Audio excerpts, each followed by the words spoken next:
Thank you all for being here. We'll get you out as quickly as possible. Just want to do a quick group update. Symphonic Band right now is preparing for our final concert of the year, for the spring concert. Believe it or not, the year is almost over. Seems like yesterday we just started with marching season and all that stuff. It flies by. So we'll be performing some movie music for you guys at the spring concert on Friday night. So that's what we're doing. The Symphonic Band had a very successful season at both festivals that they attended, receiving nothing less than a superior rating. So they did a very fine job. The jazz band just got back from Reno Jazz Festival. We got a full recap today, and we ended up in 6th place in our division.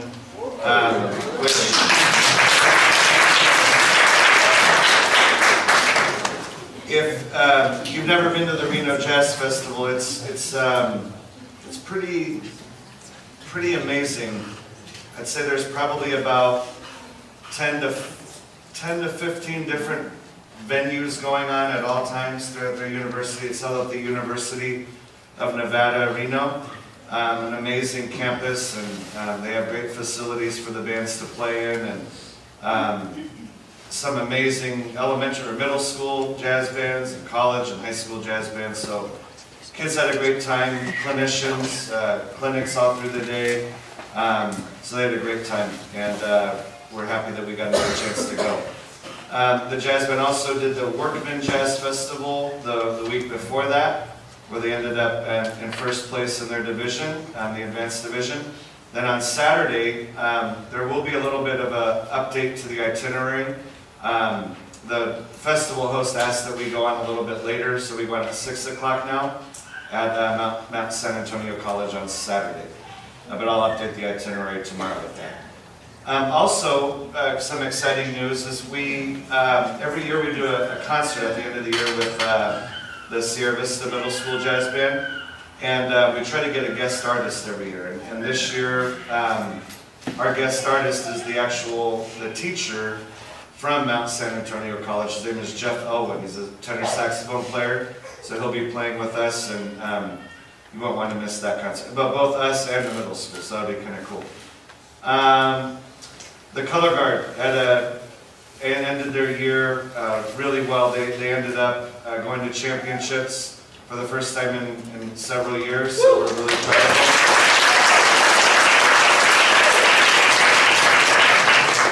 them. They got to perform at the UCI Bren Center, which if you've never been there before, it's like a legit college arena. And they got to perform in that venue, which is really cool. They've really come a long way over the last couple of years, so we really appreciate all their hard work.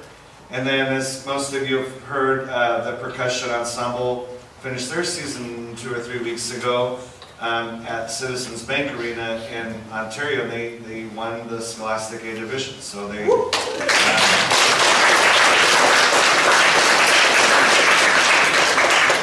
The good news is also at the spring concert, both groups they'll be ending the evening performing for us. So if you have family members that have not seen the shows, please come on out. Both groups of kids work really hard. The staffs work really hard rehearsing at crazy hours so they get into the gym. But we're really proud of their progress. Any questions on the groups? It's been a good year, as Ron said earlier. We're really proud of the progress that the kids have made this year, and look forward to even getting to that next level next year. So now, the not very fun part of the evening is fee talk. As of today, all the fees should be paid, all accounts should be current and paid in full. If you're a WIND member, non-jazz, you should have a total of $13.35 in your account. If you're a jazz band member, you should have a total of $1,800 in your account. If you're a percussion member, you should have a total of $1,500 in your account. Then if you're a color guard member, you should have a total of $1,620 in your account. if, I know it gets a little crazy after the meeting, so people want to know what their balance is. If you don't want to wait around and you want to figure out what your balance is, please email me or give me a call tomorrow. I'll get back to you as quickly as possible, let you know. I can give you a breakdown if you'd like. But as Ron said, it is very important.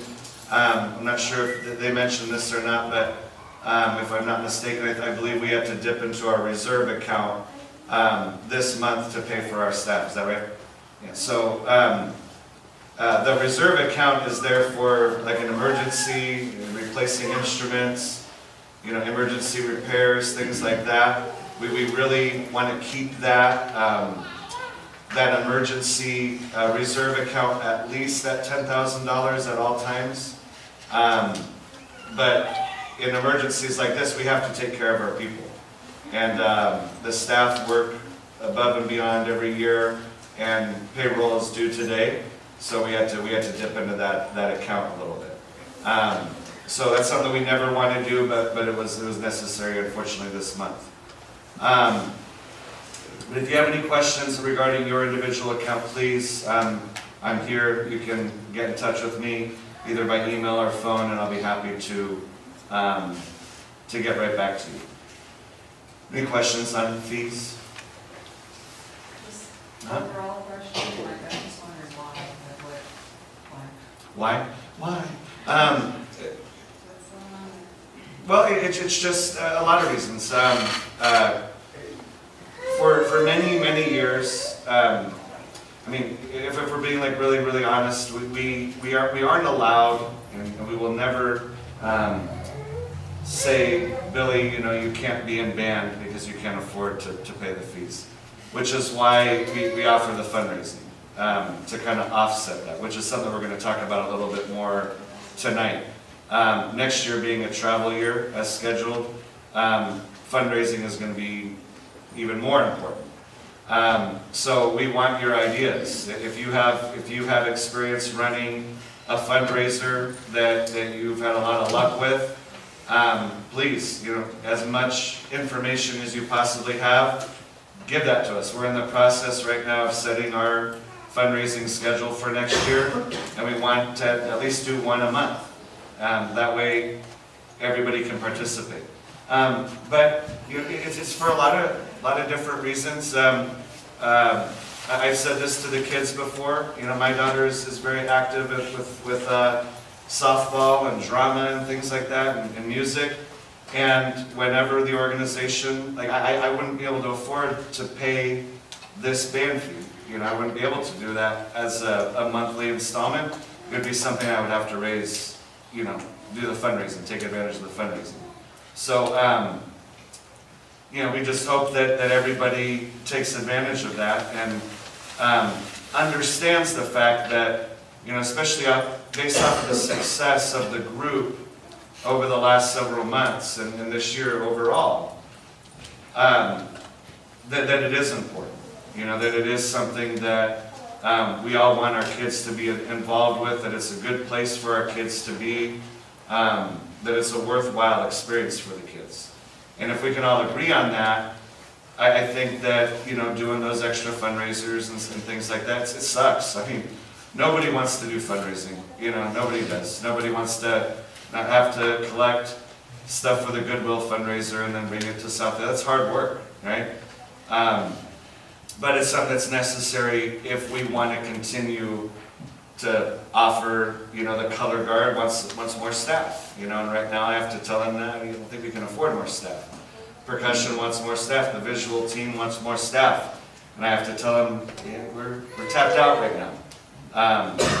But one thing that those of you that come to the field show tournaments and the color guard shows and the percussion shows, one thing that all successful programs have in common is the parent support. And along with that parent support comes, raising money and things like that. So I'm sorry I have given you like a specific answer, because I think it varies per family, Yeah. Okay, any other questions? Got any fees? Okay, so travel. Again, if there's questions regarding this, please come on in and let's talk. But as I explained a couple meetings ago, we for the last several years we attended an event, Hawaii Invitational. You see the little Tiki Awards up there. The Hawaii Invitational was a great experience because it had something for all of the facets of our program. The color guard had a competition and a parade to do. The drum line had a competition and a parade to do. The concert band had something. The jazz band had something. All the areas of the program could be active, and I really liked that. I liked the fact that we could do an event where the whole program would have something to do. Unfortunately, due to just like the airfare cost to go to Hawaii now, that particular trip that we participated in has really, to be honest, has kind of gone downhill. Even last time we went, from a musical and competitive standpoint, it wasn't what it used to be. So I got word a few weeks ago that during our spring break time, we would be the only group that would be signed up. So in other words, like color guard would go and they'd be competing with themselves. We'd have a parade, but we'd be the only band. We'd do all the regular stuff, and we'd get a trophy for every event we did. So the travel agent who kind of runs the Hawaii Invitational asked if it would be any way possible if we could not go during our spring break and move it back to 3 weeks later, where I think there's like 6 other groups signed up, because all the spring breaks are different. I can't even get up enough courage to go into the administration and say, hey, can we miss a week of school so we go to Hawaii? I don't want to be fired. So it's kind of an unreasonable request anyway, especially with AP testing and IB testing and state testing happening. So I've really struggled with this because I enjoy every 4 years having that to look forward to, where all the kids in the program have the opportunity to do a big trip. So I've been meeting with a new travel agent. He's kind of proposed some different events to me. One of the events is bowl games. A lot of like football, college bowl games. What they'll do is they'll have they'll invite bands in from all over the country, and they have like a competition, and then like those little halftime shows that you guys see like on TV, like with like the dancers and stuff like that. Like the bands participate in that, and it's like free entertainment, But they, in addition to that, they also have like a competition and things like that for the kids to do. The problem with that is for the drum line and for color guard, that would cut into their preparation for the winter season. They wouldn't be able to dedicate themselves to the winter season. The other option that he gave me was there's an event called the NATO Parade, NATO Parade, on Virginia Beach. And it's a whole thing. It's color guard would go, everybody would go. It's something for everyone, like the Hawaii Invitational. But again, the problem is it's only held 1 week, and it would be not during our spring break, and it would bump into AP and IB testing. So we can't do that. So we've kind of had to make a tough decision and kind of decide that I've talked to Edgar a lot about this, who's our color guard instructor. As far as like travel goes, we're going to have to kind of be more independent from a traveling standpoint. So what we're doing right now is with the color guard, we are kind of mapping out, like a 5-year, 4-year plan to where next year we can take like a small trip to like a WGI regional, like an overnight thing, like a 2-night trip. And then with the eventual goal to get to Dayton, Ohio for the WGI World Championships. That's the ultimate goal, so we're putting that in place. And then we would keep the every 4 years do this Hawaii, or we've also looked into New York, Florida. So as of right now for spring break, it would be the band, the percussion and jazz band and concert bands and things like that would be doing the Hawaii trip, but it would be more of a community, like a concert event. So we would do exchange concerts. There would be an exchange concert with a high school. There would be another exchange concert with the University of Hawaii. There would be performing at like Pearl Harbor, things like that. So like just like community performances, not like competitive events like we've had in the past. So that's, I know anytime we make a change like this, there's going to be some resistance because this is the way it was and people probably were looking forward to that, and I get that. But at the same time, as we learned last time we went to the Hawaii Invitational, the kids had a great time hanging out. But I think those people, the kids that went, I think we would all agree that the artistic experience was lacking. It wasn't something like very memorable because of the performance venues or performance experiences, and we have to kind of justify it that way. So, any questions about travel, or this color guard will be traveling next year? We just don't know where. Do a WGI regional, somewhat local. We wouldn't do like, go to Miami for a WGI regional. It would be like a Las Vegas regional or a Northern California regional or Southern San Diego regional. And then the future would be to get to Dayton, Ohio. That would be the goal. And then the concert band, the jazz band, percussion ensemble, things like that, that there would be performance outlets in Hawaii. That will be something that those groups do next year, the 2019 school year. Questions on that? Okay. No. She's got a question. Okay. We currently have 4 board positions. As Ron was saying, the executive board meets typically the week before the parent meetings, and we talk about and kind of plan events, try to come up with different ways to raise money for the program. We currently need 4 spots filled. Number 1 that we need is membership, and membership is really important because it coordinates the volunteers. It makes sure that when we're at an event, we have enough volunteers to make sure the event can happen. Okay, getting on and off the field, having snacks and water and things like that, uniforms, all that stuff for making sure everything is ready for the kids. So we need somebody to do that.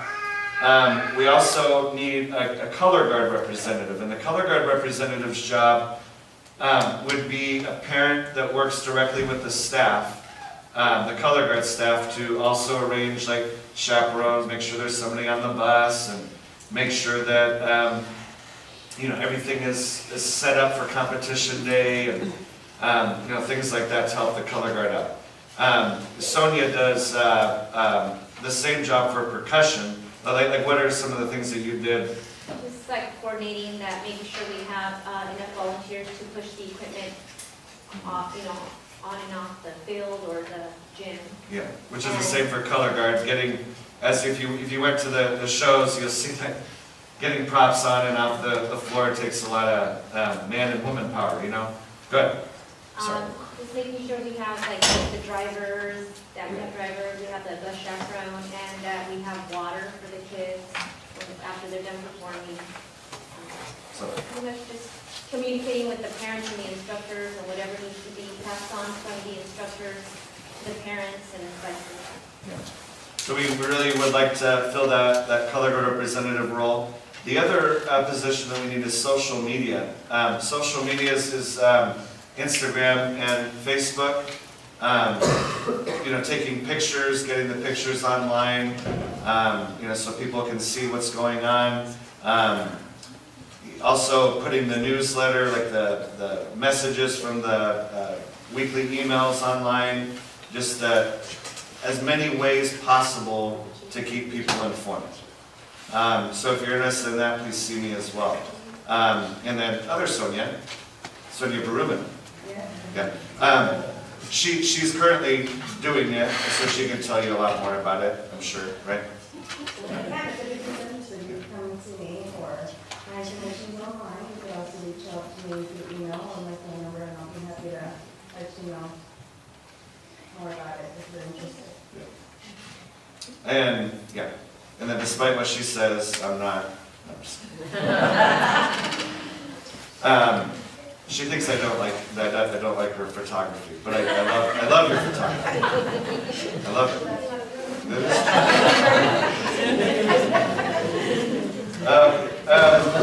And then the other position that we need is grants and sponsorships. The one side of the program, as far as like the fees and the fundraising goes, that's like the operating expenditure. That's like our daily budget, like what we need to pay the staff and get the uniforms done and transportation and repairs and entries to tournaments and things like that. What you don't see, like what we don't charge for, is like instruments. Okay.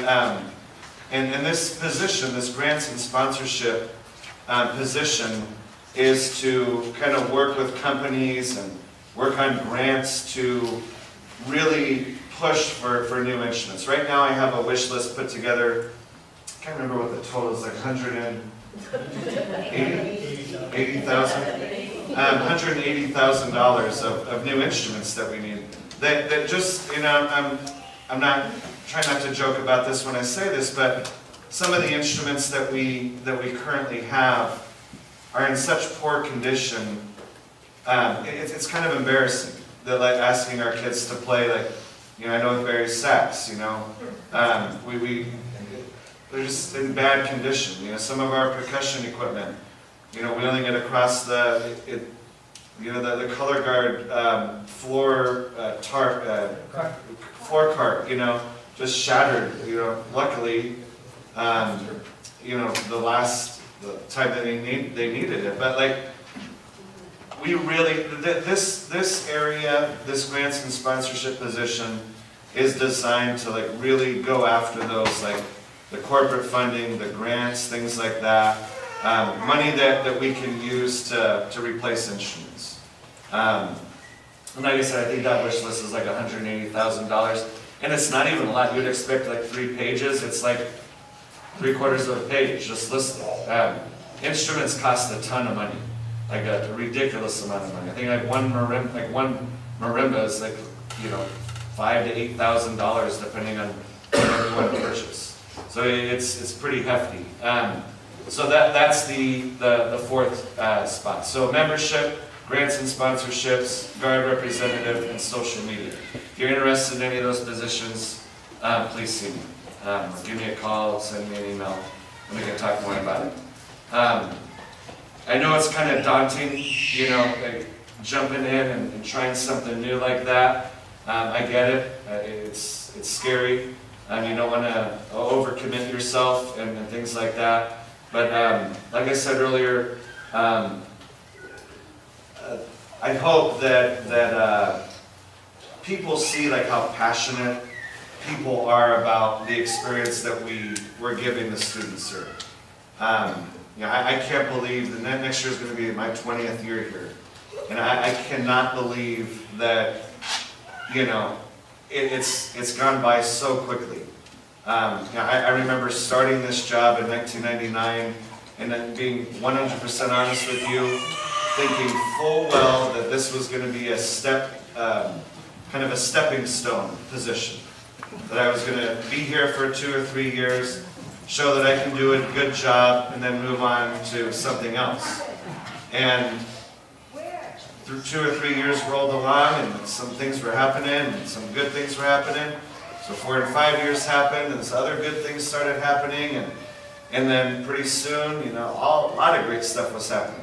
And here we are 20 years later, and a lot of good things continue to happen. So I hope you see that passion and that you want to participate and be a part of that as well.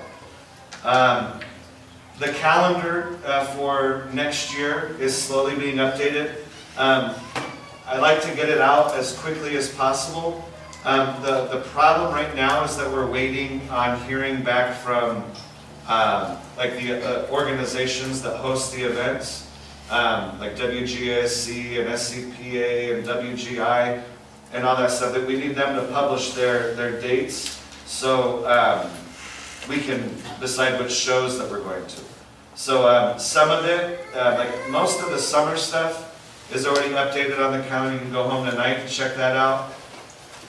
Most of the fall stuff is on there, but we're still kind of updating all of the concert season stuff, the indoor color guard, indoor percussion stuff. So please go and take a look at that. If there's like we say in the handbook, if there's conflicts, we're happy to work with you, but we need to know way in advance, It's really important to know that in our organization, it's not like a sport where we can have somebody, you know, fill in that spot. That spot is your kid's spot, and nobody else in this world can do their spot. All right, like literally. So if they're not there, it affects the entire program. So we really need to look at that calendar. If there's conflicts, we can work it out, we can practice, we can prepare for your student not being there. But when it's like a last minute thing, it really puts the program in jeopardy. One thing that was that my bosses asked me to talk to you guys about tonight, you guys all remember what OFL, summer credits was? Okay, OFL is Opportunities for Learning. It's a program that works with the Covina district, and it's great. I realize it's kind of a pain in the butt for parents to have to come in and sign and, you know, fill out stuff on the computer. But the great thing about it, and we went for probably 15 or 16 years, where the kids would do everything in the summer. We have to be active over the summer. Okay, the football season starts in August, and we have to be ready. That's one of our responsibilities as an organization, is to be at the football games. So we would not be able to just come the first day of school, start practicing, and be ready for a football game. We just wouldn't be ready to do that at all. Like, we wouldn't be able to even play in the stands. So we need that time to prepare. So in the past, the first 15 years or so, we would do all the summer workshops, we would do band camp, we would do all that stuff, and the kids would get nothing for it. They wouldn't get any credit for it. So now this Opportunities for Learning works with the Covina Valley Unified School District, and they now give the kids like PE credits for doing what we have to do anyway. So it's way better than it used to be. You used to have to come in and sign, and with a black pen, if it wasn't a black pen, they make you do it all over again. Everything's done online now, so all you got to do is come in. They go to the library when they start showing up. I'll send all that information home. Do what they're asking you to do, and your son or daughter gets the credits for it. Okay. You know, minimal. I have, as far as the homework, that they need like a certain amount of homework done. What I have them do is go on YouTube, find 5 or 6 performances that they enjoyed watching, and write a paragraph on it. Okay, and so it's really, really, really easy, and it's worth the students getting the credit for it. So if you have any questions on that, we'll send information home like we've done in the past. But please, if you don't show up, then your kid doesn't get the credit. And then if your kid doesn't get the credit, then Covina starts seeing like, well, this is not really worth it to the band for us to be paying for this, so we're not going to do it anymore. And we don't want that to happen, because that's credit that we can all be receiving for this. We are going to try something a little bit different this summer. We are going to continue our parent meetings. We're going to go through the summer this year to make sure that to keep everybody in the loop. So and that's all on the website now in the calendar. Our next meeting will be June 27th, 7 p.m. in here. If you have, or if you know of students that are interested in trying out for the color guard or the drum line, I can give you flyers on that. We have flyers that we can pass out, but those auditions coming up next week. And then also the new student orientation for all incoming new students and parents will take place on May 29th at 7 p.m. here in the Banner. So if you have any, if you know of people who want to participate in the program, they have to be at that meeting, or we won't let them enroll. You know, and again, we can arrange an alternate meeting time if their parents can't attend. Any questions? We're ahead of schedule. All right, thank you guys. I really appreciate you guys being here tonight. Looking forward to